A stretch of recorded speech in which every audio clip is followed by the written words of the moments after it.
saw like a shadow. A shadow behind the curtain, and I started screaming because it was her, and the water was still running. The water was still running. And I just said, he killed her. He said he was going to do it, and he did it.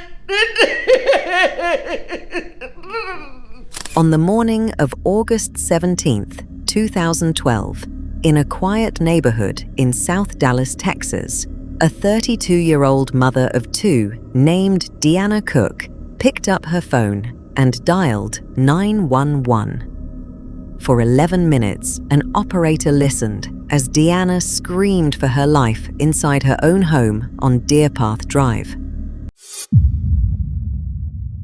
Her attacker's voice was on that recording too. A man she knew, a man she had feared, a man she had called the police about more than once. Help was 9 miles and 1 phone call away. It never truly arrived. Help me!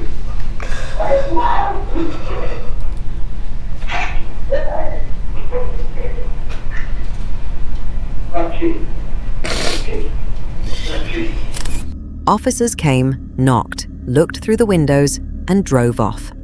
For 2 days, Deanna's body lay inside that house while water streamed silently from her garage into the street. What happened in Dallas that weekend would expose a chain of failures so severe it forced an entire city to change the way it answers a cry for help. Deanna Cook was born and raised in Dallas, Texas, a devoted mother to 2 young daughters and a fixture at her family's church. Those who knew her described a woman working hard to build a stable life. She had recently moved to a home on Deerpath Drive in South Dallas, a neighborhood her mother, Vickie Cook, said she chose specifically because it seemed like a safer place to raise her girls. But the danger Deanna faced was not in her neighborhood. It followed her wherever she went. That danger had a name: Delvecchio Patrick, her ex-husband. Their relationship had been marked by violence for years. Deanna had called the police about him repeatedly, and in the days before her death, she confided to those around her that she was being relentlessly harassed. She was caught in a dilemma familiar to many victims of domestic violence. She believed involving the police might protect her, but she also feared it could provoke the very violence she was trying to escape. Still, she kept calling. She kept reaching out. She did what victims are told to do. If you watch up to this moment, please subscribe and turn on notifications to stay informed on the latest cases and investigations. On Friday morning, August 17th, 2012, Deanna was at home when Patrick confronted her. At approximately 10:53 a.m., she dialed 911 from her cell phone. The call was answered by operator Tonyita Hopkins at the Dallas 911 call center, a facility that, according to Hopkins herself, was short-staffed and overwhelmed that day. What Hopkins heard on the line was not a conversation. It was an attack in progress. Deanna was screaming, pleading with her attacker, crying out the words, "Help, please, stop it, Red," using Patrick's nickname. A man's voice could be heard on the recording as well, and at one point he told her plainly that he was going to kill her. Because Deanna had called from a cell phone rather than a landline, her address did not automatically appear on the operator's screen. 9 minutes passed before Hopkins was able to determine where the call was coming from. 9 minutes while the sounds of a struggle continued on the open line. When the address was finally identified, the call was classified as a Priority 2, a designation that did not signal to officers that a life was actively in danger at that very moment.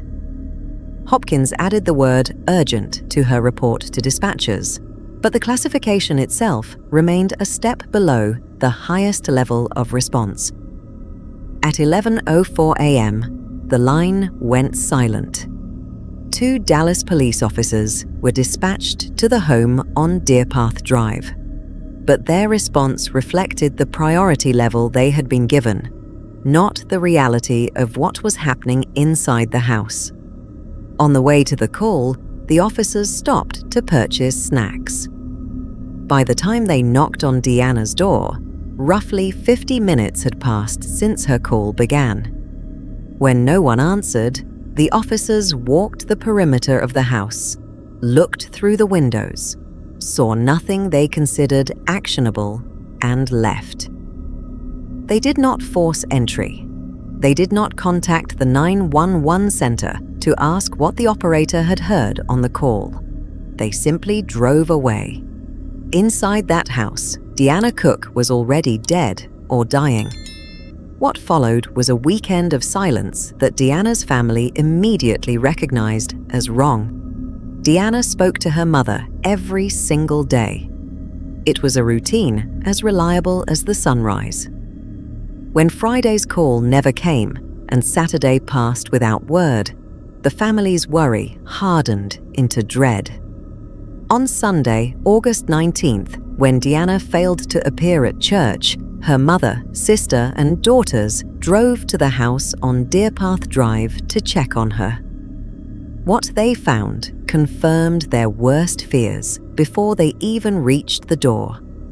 A steady stream of water was flowing out from under the garage door, running down the driveway and into the street. Deanna's small dog was barking inside. No one answered their knocks. Vickie Cook called 911 and asked for an officer to conduct a welfare check on her daughter. The call was answered by a call taker named Angelia Herod Graham, who did not dispatch police. Instead, she told Vickie Cook to first call local hospitals and jails to see if Deanna was there. Herod Graham would later insist she was following her training. But for a family standing outside a silent house with water pouring from the garage, the instruction was unthinkable.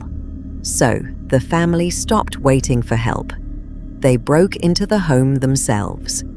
Inside, they followed the water to its source and found Deanna in her bathtub, deceased, with the water still running. She had been there for 2 days, since the morning of her final 911 call. Investigators would determine that she had been strangled. The Dallas Police Department launched an internal investigation almost immediately, and detectives moved quickly on the criminal case. The 911 recording itself was the central piece of evidence. Deanna had, in effect, documented her own murder, and the voice of her attacker was captured on the call. Delvecchio Patrick, then 35 years old, was arrested and charged with her murder. Deanna Cook was trapped in a cycle of domestic violence that led to her murder in August 2012. Today, prosecutors rested their case on the case that alleges her ex-husband killed her. It's a case that reshaped the way Dallas police handle domestic assault calls because, in fact, part of that case was botched by responding police and dispatchers. Fox 4's Sean Rabb has covered the trial from the very beginning. He's in our Dallas newsroom. Steve, as the state closed its case, Dallas police detective who grew up with Delvecchio Patrick identified his as the voice on the 911 call Deanna made as she was being killed August 17, 2012. And jurors learned of even more violence between the two as prosecutors worked to weave a pattern of fatal attraction against Cook by the man who once loved her and made her his wife. I seen him, had her by the neck up in the air, choking her. So I screamed, "Let her go, let her go." Shamara Ingram testified about a 2009 assault of Deanna Cook by Delvecchio Patrick that she witnessed in their Balch Springs home. These are police pictures that show marks on Cook's neck. Patrick was arrested. Like ringing the doorbell, constant trying to wake us up. And when I came in, she fell through the door. She had on her undergarments, no clothing. Shamika Alexander helped Deanna Cook after she and Delvecchio Patrick fought in Cedar Hill in 2010. This is what Deanna's face looked like that night, but she was arrested and charged with aggravated assault with a deadly weapon. Police believe she stabbed Delvecchio Patrick with this screwdriver. Jurors saw puncture wounds on his tattooed chest and back.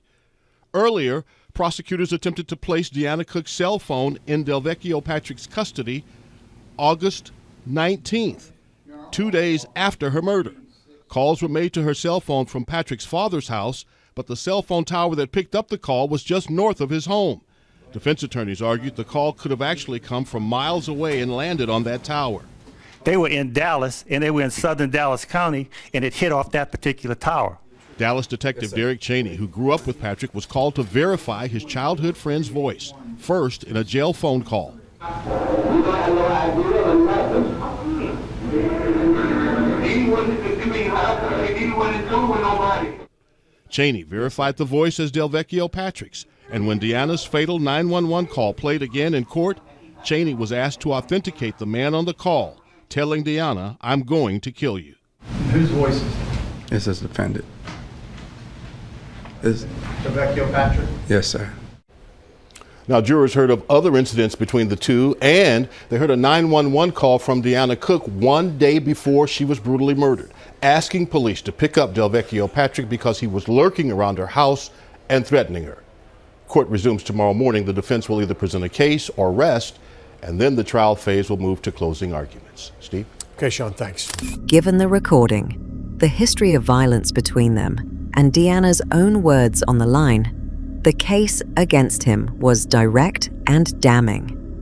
But as the criminal case moved forward, the story of how the system failed Deanna Cook became a scandal in its own right.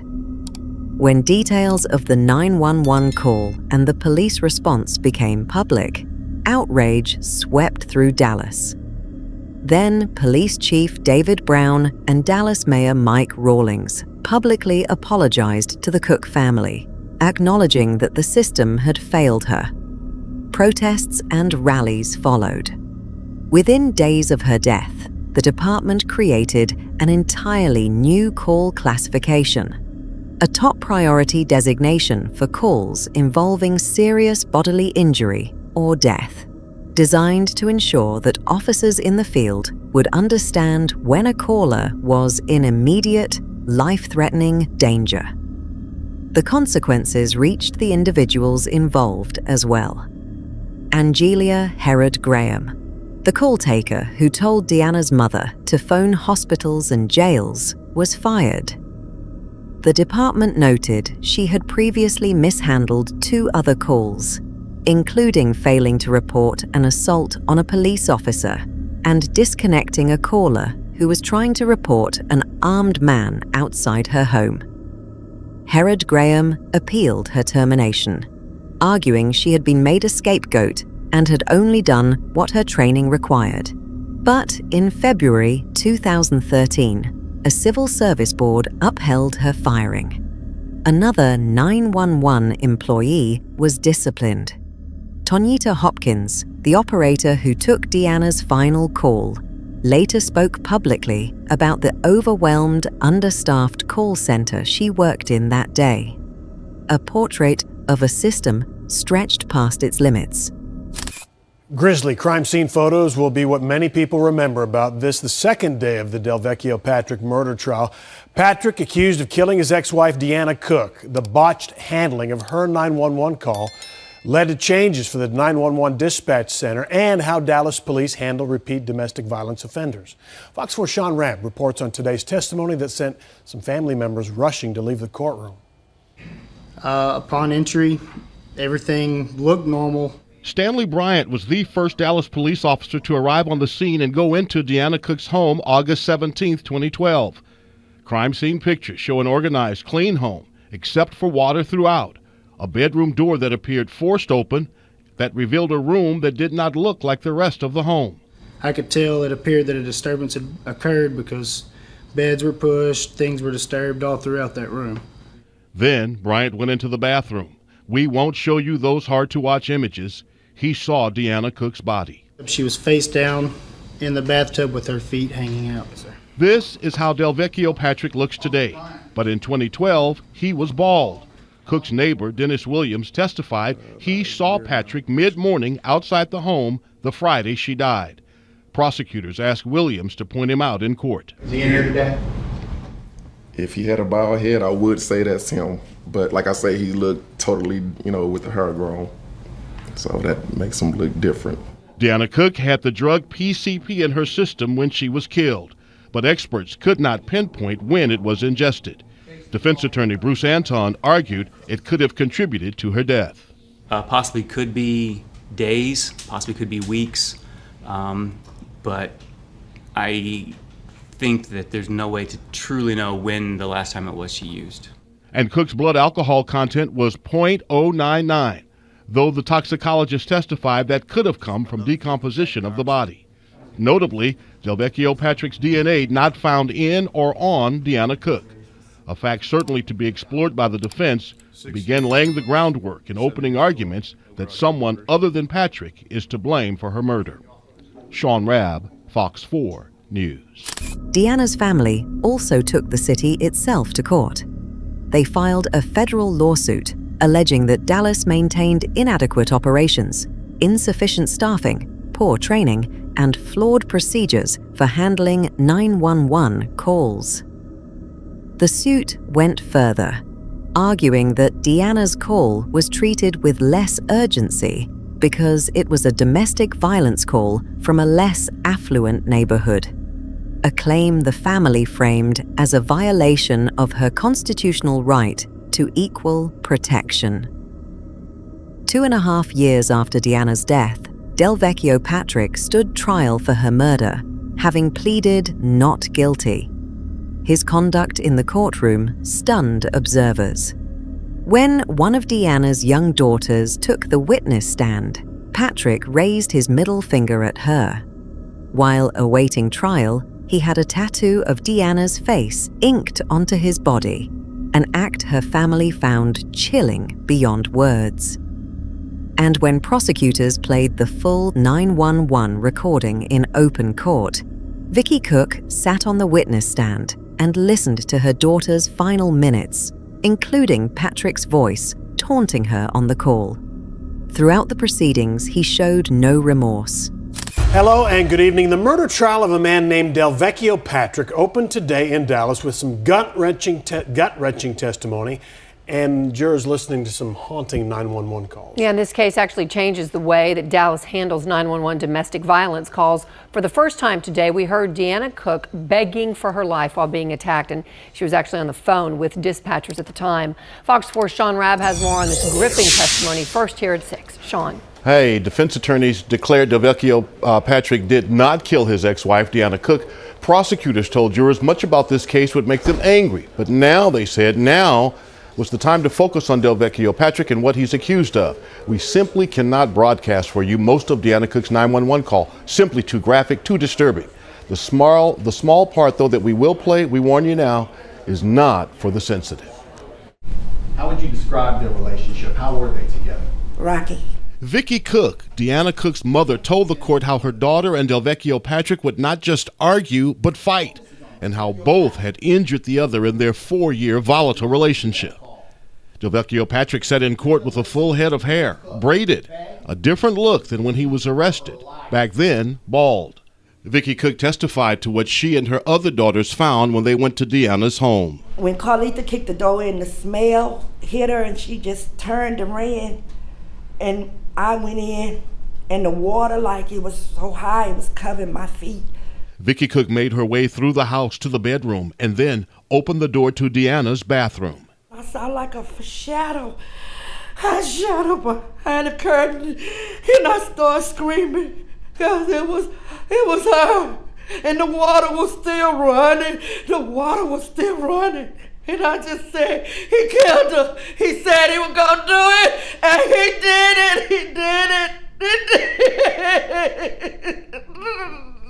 it. People in the gallery were crying as Vickie Cook gave her anguished testimony. Judge Brandon Birmingham called for a recess.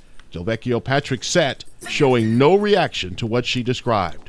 Jurors stared in his direction. Some wiped their eyes. As court resumed, Deanna Cook's August 17th 911 call played in court, much of it too horrific to broadcast. What you do hear now is uncomfortable to listen to, as Deanna Cook begged for her life. Help me!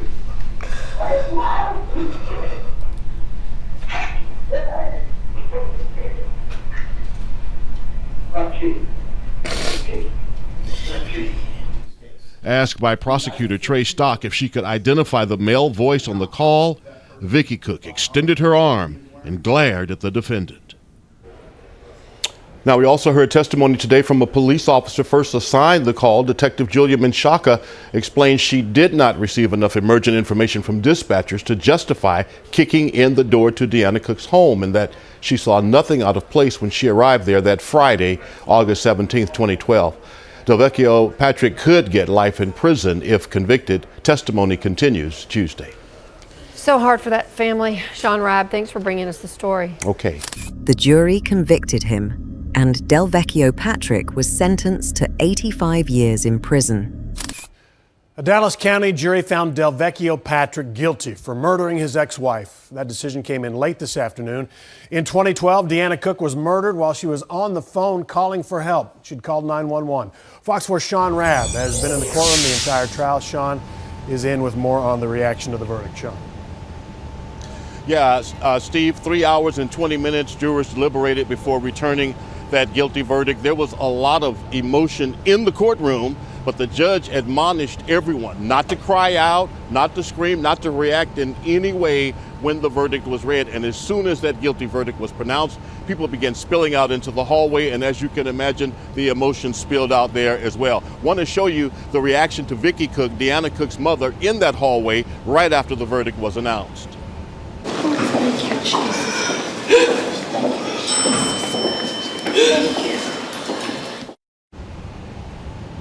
Of course, it was August 17th, 2012, when Deanna Cook was strangled to death, drowned in a tub of water. The charge, asphyxiation by water. The jury said yes, Delvecchio Patrick killed his ex-wife in that manner after a week of very uncomfortable, hard to listen to testimony, including 911 calls, including Deanna Cook's own 911 call as she was being murdered August 17th, 2012. Now, there's a gag order in this case by Judge Brandon Birmingham, so the lawyers nor the family members can speak. But listen to Deborah Bowles and what she has to say. She is an advocate for women who are victims of domestic violence. The family's excited, as well as myself, and we're excited to see what's going to happen on Tuesday so this family can get closure. It's been a long, emotional 2 years for this family. Now, of course, Tuesday is when the punishment phase of this trial begins. The judge, of course, is giving everybody off Monday, Memorial Day. Tuesday morning, 8:30, is when the punishment phase gets underway. And Steve, real quick, this morning, one of the original jurors was dismissed and replaced with an alternate because a Dallas sheriff's detention officer said she overheard her in an elevator yesterday talking to another woman, even offering that woman a ride from the courthouse. That woman came to me today and said, listen, that's my granddaughter. And she was not talking with me about the case. I came down to hear and see for myself. We never discussed the case. I told that to the district attorney, but she was still dismissed, and one of the two alternates sat in. And again, 3 hours, 20 minutes later today, the guilty verdict. Okay, Sean Rabb, punishment next week. Thank you very much. In the years since, Deanna Cook's death has become a turning point in how the city of Dallas responds to domestic violence. Her case forced the reform of the 911 classification system, prompted changes at the call center, and reshaped police response protocols for domestic violence emergencies. Her family established a charity in her name and has continued, more than a decade later, to advocate for victims and push for accountability. Deanna Cook called for help the way every victim is told to. The tragedy of her case is that the help existed, the system existed, and the call went through, and it still was not enough. Her voice, preserved on that recording, remains the reason Dallas answers differently today. Did you find this case informative? If you want more true crime stories, don't forget to subscribe and turn on notifications.